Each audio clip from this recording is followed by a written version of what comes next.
One wrestler knew he had a few months to live. I sat down in front of the doctor. He said, "No, you got stage 4 rectal cancer." Another wrestler's death was painful even to legendary wrestlers. I mean, talk about a one of a kind. You're talking about a man who helped integrate this industry. But this wrestler revealed one of the industry's secrets before he died. Whose idea was it to get you to do the racist gimmick? But first, let's start with Black Bart.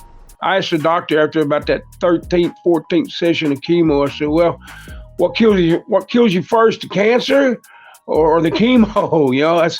This stuff is, it's the worst. Making his professional debut in 1975, Richard Harris, known to wrestling fans worldwide as Black Bart, would spend his early years bouncing between various territories, learning the craft and building his reputation as a reliable, tough performer. The mid-1980s marked a significant period of growth for Harris, particularly from 1984 to 1986, when he found considerable success in tag team competition. He formed effective partnerships with various wrestlers, winning championships and main event spots across multiple territories. His imposing physical presence, combined with his ability to generate genuine heel heat from audiences, made him a valuable commodity in the territorial system. Promoters knew they could count on Black Bart to be a credible threat to their top baby faces, and his willingness to work stiff and sell convincingly made him a professional's professional. In the late 1980s, Harris transitioned to working with larger, more nationally focused promotions to develop their skills. But Black Bart's impact on professional wrestling extended far beyond his in-ring career. After retiring from full-time competition in 2002, Harris established a wrestling school at the historic Dallas Sportatorium, where he dedicated himself to passing on his knowledge to the next generation of wrestlers. Among his most notable students was John Bradshaw Layfield, who would go on to become a WWE champion and Hall of Famer. JBL publicly credited Harris with providing crucial early training and guidance that helped shape his career. Like many wrestlers of his generation, Harris's later years were marked by significant health challenges. He dealt with diabetes and underwent heart bypass surgery in 2015, ailments that reflected the toll that decades of physical punishment had taken on his body. In July 2016, he joined a class action lawsuit against WWE that alleged traumatic brain injuries and concealed risks to performers. While the lawsuit was ultimately dismissed in 2018 and an appeal failed in 2020, his participation highlighted the ongoing concerns about wrestler health and safety that continue to resonate throughout the industry. The final chapter of Richard Harris's life was marked by a devastating illness. In 2022, he was diagnosed with stage IV colon cancer, which subsequently spread to his liver. He underwent chemotherapy treatment, fighting the disease with the same toughness he displayed throughout his wrestling career. However, in December 2024, after his medical insurance expired, Harris made the difficult decision to cease treatment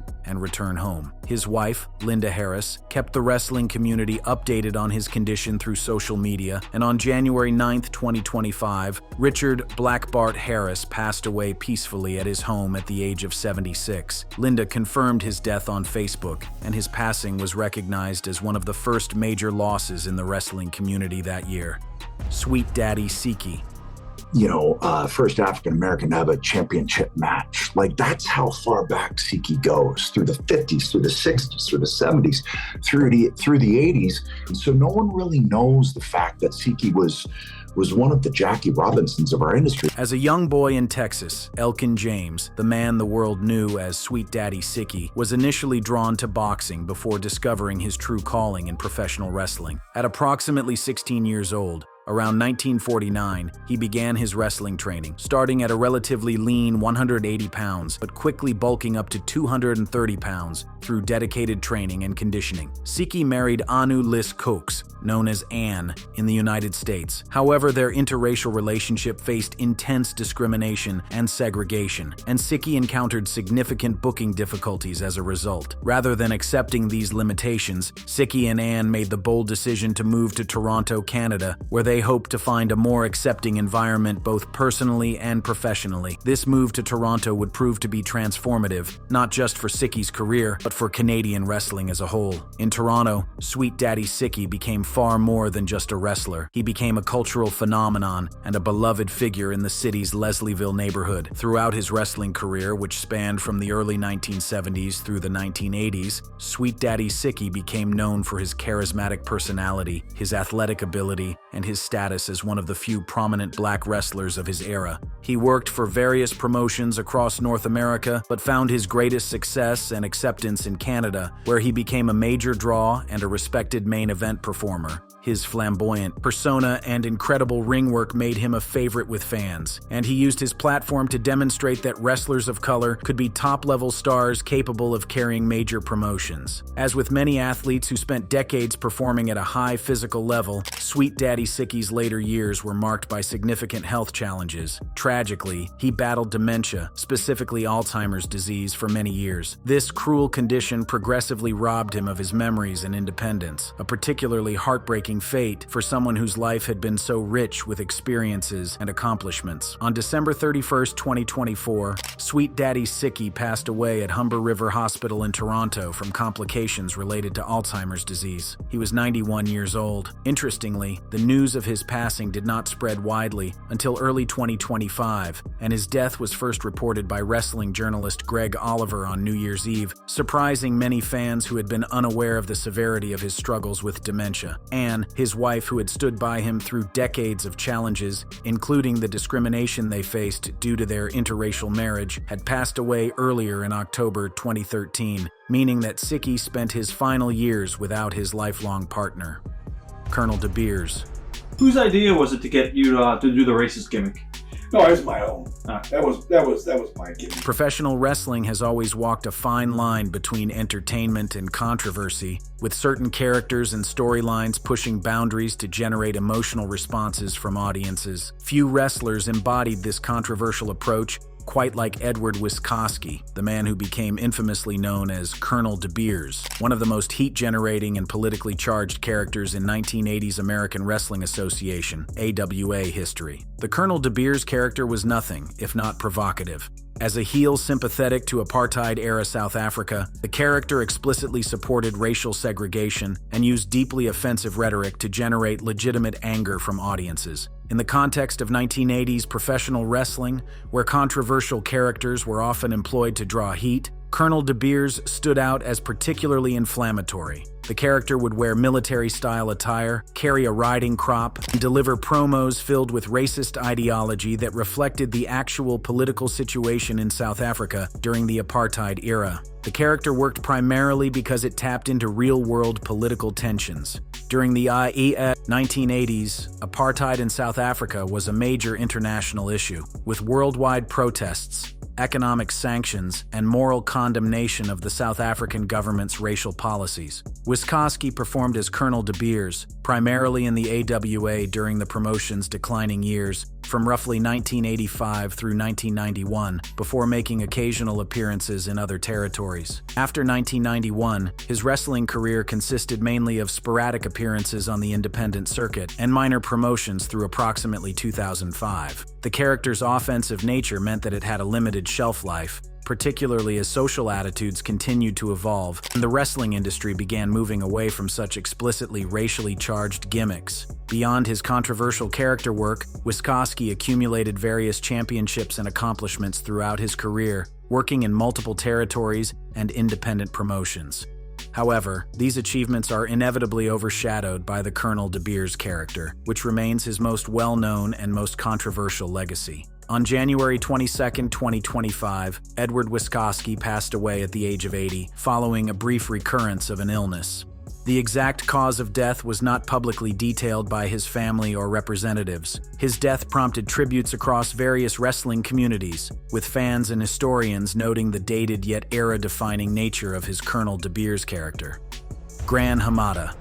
In the evolution of professional wrestling styles around the world, certain innovators emerge who don't just perform within existing frameworks, but actually create entirely new approaches that influence generations of wrestlers to come. Hiroaki Hamada, universally known by his ring name Gran Hamada, was precisely this kind of revolutionary figure, a wrestler who pioneered the influential lucha-resu style by seamlessly blending Japanese puroresu with Mexican lucha libre. Hamada's professional wrestling career began in 1972 and would span an incredible 46 years, continuing until his retirement in 2018. This longevity alone speaks to his passion for the industry and his ability to adapt to changing styles and audience preferences across nearly 5 decades. Hamada's career included significant time working in Mexico, where his technical prowess and aerial skills made him a standout performer even among the incredibly talented lucha libre roster. In Japan, he worked for numerous promotions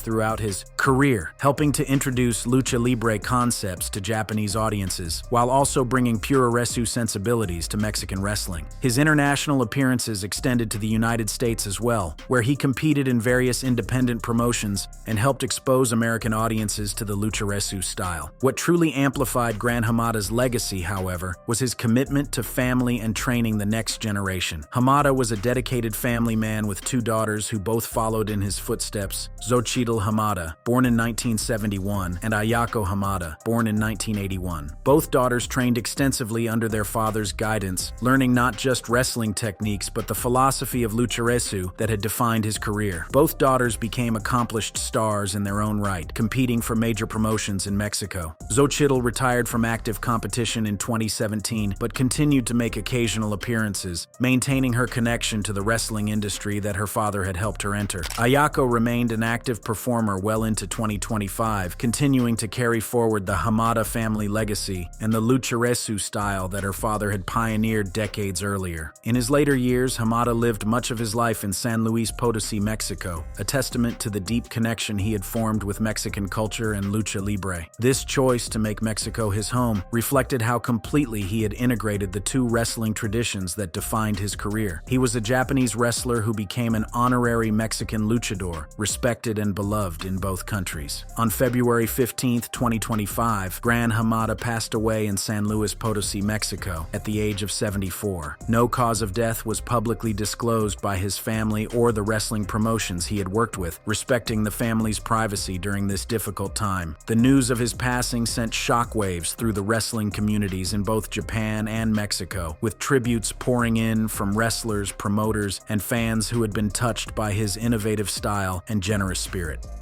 Sir Mo. The 1990s World Wrestling Federation presented audiences with a remarkably diverse array of characters, from supernatural undertakers to razor-wielding barbers, from repo men to tax collectors. Among this colorful cast of personalities was a tag team that embodied the positive, upbeat energy of early 90s pop culture. Men on a Mission, featuring the charismatic Robert Lawrence Horn as Mo, later Sir Mo. While the team never reached the absolute pinnacle of WWF success, they represented an important era in wrestling history and brought joy to countless fans with their infectious enthusiasm and memorable entrance music. Horn made his professional wrestling debut in 1991 in the Carolinas-based Pro Wrestling Federation, PWF. Right from the start, he demonstrated a natural affinity for tag team wrestling, teaming with Nelson Frazier, who would later become famous as Mabel and Viscera, as the Harlem Knights. In this early incarnation, Horn performed as Bobby Knight while Frazier was Nelson Knight, and they were managed by George South. The duo operated as heels, the bad guys, and captured the PWF Tag Team Championship twice during this period, showcasing Horn's ability to work effectively in tag team dynamics and his natural chemistry with Frazier, a partnership that would soon bring both men to national prominence. Their success in the regional promotion caught the attention of the World Wrestling Federation, and Horn and Frazier were signed and repackaged as Men on a Mission,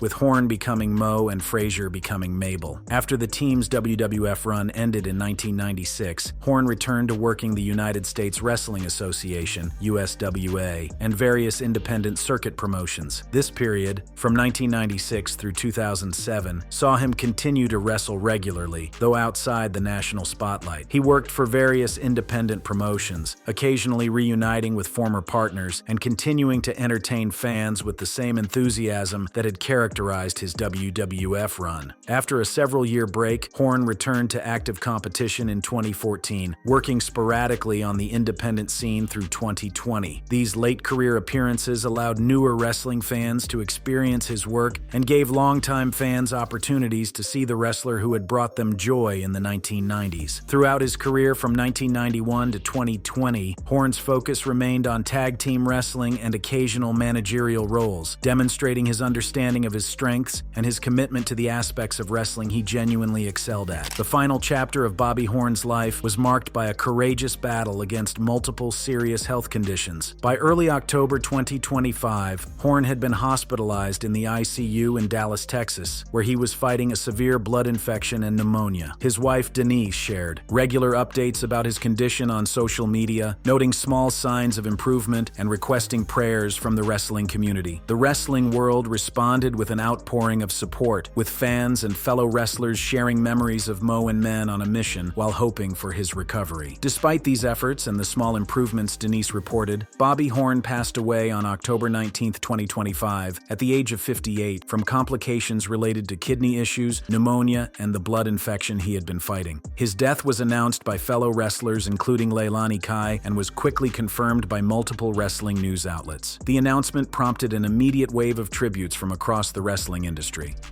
Steve "Mongo" McMichael.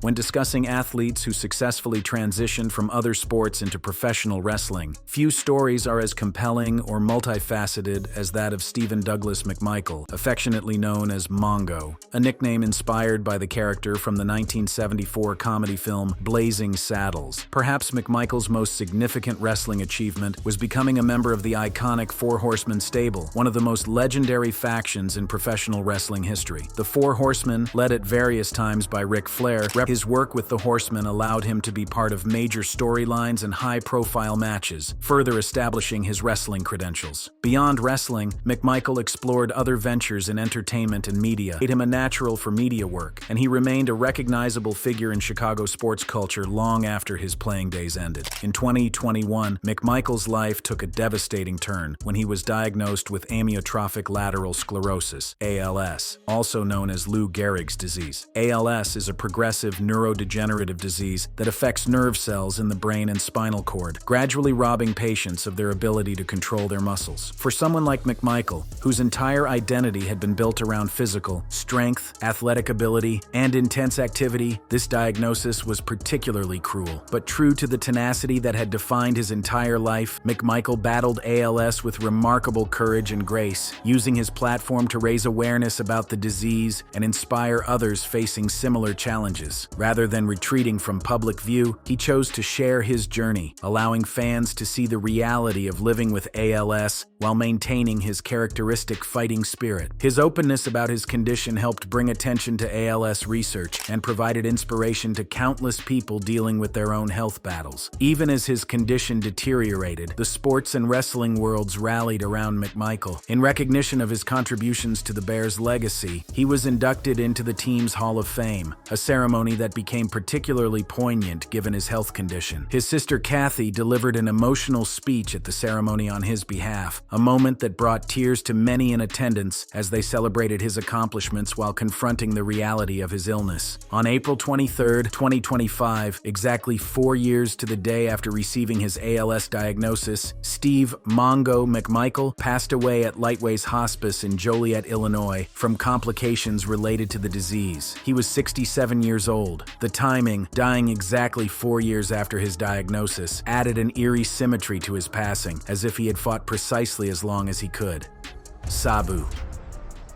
In the pantheon of professional wrestling's most innovative and influential performers, few names resonate with hardcore wrestling fans quite like Sabu. Terry Michael Brunk, born on December 12, 1963, in Staten Island, New York, but raised in Detroit, Michigan, would become synonymous with extreme wrestling, death-defying aerial maneuvers, and a commitment to his craft that often bordered on self-destruction. His career represented a fundamental shift in what professional wrestling could be, pushing boundaries and establishing precedents that continue to influence influence the industry decades later. Sabu's entry into professional wrestling wasn't accidental. It was practically preordained through family connection. He was the nephew of Edward Farhat, the legendary wrestler known as the Sheik, one of the most influential and brutal performers in wrestling history. The Sheik was known for his violent, hardcore style long before hardcore wrestling became a defined genre, using objects as weapons and engaging in bloody battles that shocked audiences in the 1960s and 1970s. Growing up around his uncle's matches and training under him directly, young Terry Brunk absorbed not just wrestling techniques, but a philosophy of wrestling as visceral, brutal combat that would define his entire career. As a young man, Brunk was athletic and drawn to combat sports, but it was professional wrestling that became his consuming passion after witnessing his uncle's brutal matches firsthand. The Sheik trained his nephew in the family style, instilling in him a hardcore, no-holds-barred approach that would later be refined and elevated to new heights. Brunk adopted an Arabian gimmick that paid direct homage to his uncle's persona while allowing him to develop his own identity, complete with traditional attire including a keffiyeh, traditional Arabian headdress, and baggy pants. The Sabu character was presented as a mysterious, almost supernatural figure who communicated minimally, often through his manager Bill Alfonso's whistle, and let his death-defying actions speak for themselves. The character's mystique was enhanced by Sabu's commitment to kayfabe. He rarely broke character, maintaining the aura of mystery that made him so compelling. Sabu's early career saw him breaking through in Japan, where his aerial style and willingness to take extraordinary risks made him a sensation. Japanese wrestling fans, who already appreciated high-flying and stiff, realistic wrestling, immediately connected with Sabu's unique blend of spectacular moves and apparent disregard for his own safety. In Japan, Sabu pioneered elements of what would become known as hardcore wrestling, incorporating tables, chairs, and other objects into his matches in ways that Japanese audiences had rarely seen. But it was in ECW, Extreme Championship Wrestling, where Sabu would truly become an icon and help define an entire era of professional wrestling. ECW, under the leadership of Paul Heyman, was pushing wrestling in a more extreme, adult-oriented direction, and Sabu was the perfect performer for this vision. His matches in ECW became legendary for their brutality, innovation, and the sheer physical punishment he was willing to endure. Whether diving through tables, executing moves off ladders and chairs, or competing with legitimate injuries, Sabu embodied ECW's extreme philosophy. One of Sabu's most famous attributes was his tendency to continue performing despite serious injuries. Stories of Sabu taping himself back together mid-match, competing with broken bones, or finishing matches despite torn muscles became part of his legend. While this dedication was admirable in terms of his commitment to his craft and to giving fans their money's worth, it also represented the dangerous extreme that hardcore wrestling could reach, where the line between performance and genuine self-harm became blurred. Beyond ECW, Sabu's career included significant stints in major promotions including WCW, TNA, Total Nonstop Action Wrestling, and even WWE. Each of these runs brought Sabu's unique style to larger audiences, though the constraints of these major promotions often meant he couldn't fully embrace the extreme elements that had defined his ECW work. Nevertheless, his appearances in these companies helped legitimize hardcore wrestling as more than just a niche style and demonstrated that extreme performers could work within more mainstream wrestling frameworks. Throughout his career, Sabu worked extensively on the independent wrestling circuit, where he had more freedom to perform his high-risk style. He became a top draw for independent promotions who wanted to offer fans something different from what they could see on mainstream wrestling television. His willingness to work for smaller promotions and continue performing his physically punishing style well into his 50s demonstrated his genuine love for professional wrestling and his commitment to entertaining fans regardless of the venue size. Details about Sabu's personal life outside the ring were relatively limited, as he maintained his mysterious character and generally kept his private life separate from his public persona. This dedication to kayfabe and character even extended beyond the ring, contributing to his mystique and keeping fans focused on his in-ring performances rather than his personal life. The wrestling world was shocked on May 11, 2025, when Terry Michael Brunk, Sabu, passed away unexpectedly at age 60, officially listed as 61 per court documents. The cause was cardiac arrest in his sleep, with his girlfriend discovering him. The sudden nature of his death sent shockwaves through the wrestling community, as Sabu had remained active on the independent scene and had recently performed for Game Changer Wrestling, GCW. There was immediate speculation linking his death to his final match, but GCW denied any involvement or connection between the match and his passing. passing. Determining the exact cause proved complicated, with family legal issues affecting the ability to provide complete information. Tributes poured in from across the wrestling industry, with major promotions including WWE, AEW, and TNA, all acknowledging his passing and his impact on the industry.